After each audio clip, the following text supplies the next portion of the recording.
বাইরের আকাশটা আজকে বন্ধুগণ সম্পূর্ণই মেঘাচ্ছন্ন, তাই আর আজকে পড়াতে যাওয়া হলো না বিকালটায়।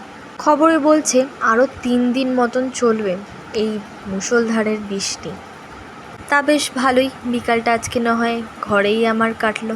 তার উপরে নেই ফোনের রিচার্জ, একদমই বোর হচ্ছি। তো কী আর করা যায়, ভাবলাম বাইরে বেশ বৃষ্টির একটা সুন্দর মরশুম, একটু না হয় মুড়ি মাখা যাক, একটু মুড়ি খাই আমরা। এখানেই অল্প মতো মুড়ি নিয়ে নিয়েছি, বাবা মা আর আমার হয়েই যাবে। মা বলছিল কি রে, সর্ষের তেল দেবো? আমি বললাম না মা, একটুখানি আম তেল দাও, একটু আম তেল দিয়েই খেতে ইচ্ছে করছে বেশ। এই বৃষ্টিতে তো আর সিঙ্গারা চপ পাবো না, তাই ভাবলাম একটু আম তেল দিয়েই না হয় মুড়িটা মাখা যাক। দিয়ে মা এখানে একটা বললো, নে একটা আমের আটিও খা। ঝুরি ভাজা চানাচুরটাও বেশ ভালো লাগে খেতে, তাই এই চানাচুরটা দিয়েই মুড়িটা মেখে ফেললাম বেশ করে। অনেকেই টক ঝাল নানান রকম চানাচুর খেতে ভালোবাসে, আমার তো এই চানাচুরটাই বেশ ভালো লাগে। বন্ধুরা, তোমরা কীরকম চানাচুর খেতে ভালোবাসো? এখানে বেশ ভালো করেই মুড়িটা মাখা হয়ে গেছে, তো চলো একটু খেয়ে নেওয়া যাক। টিভি দেখতে দেখতে মজায় বেশ ভালোই মুড়ি চানাচুর খাচ্ছি। একটু ভাজাভুজি হলে ব্যাপারটা বেশ জমে যেত বন্ধুরা। দিয়ে মুড়ি খাওয়ার পর ভাবলাম কী আর করবো, ফোনেও তো রিচার্জ নেই, টিভিতে বাবা দেখছে, আমি না হয় একটুখানি বইই পড়ি। তো শরৎচন্দ্রের রচনাবলিতে একটা বেশ দারুণ গল্প আছে এখানে, ওই গল্পটাই পড়ব। তো সেটারই খোঁজ চালাচ্ছি বইয়ের মধ্যে, পাতার পর পাতা উল্টে।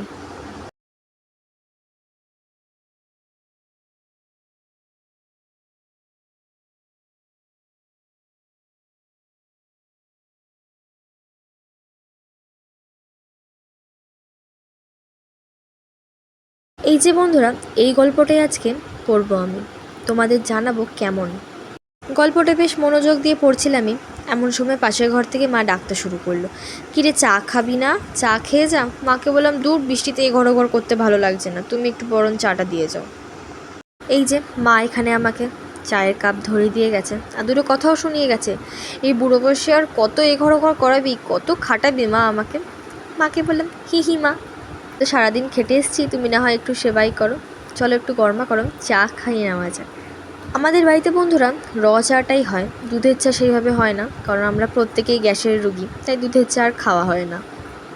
তো চা খেতে খেতে বেশ ভালো করেই গল্পের বইটা মনোযোগ দিয়ে পড়ছি।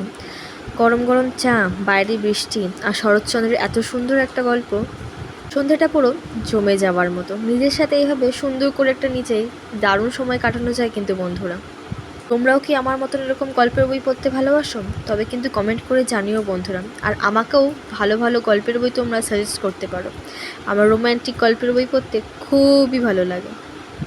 তো বন্ধুরা, এবার মনোযোগ দিয়ে আমি গল্পের বইটা একটু পড়ি, তারপর দেখা হচ্ছে তোমাদের সাথে। বই পড়া আমার এখানে কমপ্লিট, প্রায় রাত 10:30 বাজে এখন। চলো গিয়ে দেখি মা কী করেছে। মা এখানে খিচুড়ি করেছে। সকাল থেকেই বৃষ্টি দেখে মা বলছিল যে আজকে খিচুড়ি করার কথা, কিন্তু দুপুরে যেহেতু আমি ছিলাম না, তাই আর খিচুড়িটা করেনি। তাই জন্য রাতে আমার সেই ইচ্ছাটাও পূরণ করে দিল। খিচুড়ির সাথে ছিল পটল আলুর তরকারি, আর সকালে আমাকে যেটা টিফিনে দিয়েছিল মা, ডিমের তরকারি। বাইরে বৃষ্টি আর প্লেটে গরম গরম খিচুড়ি, উফ কী যে দারুণ!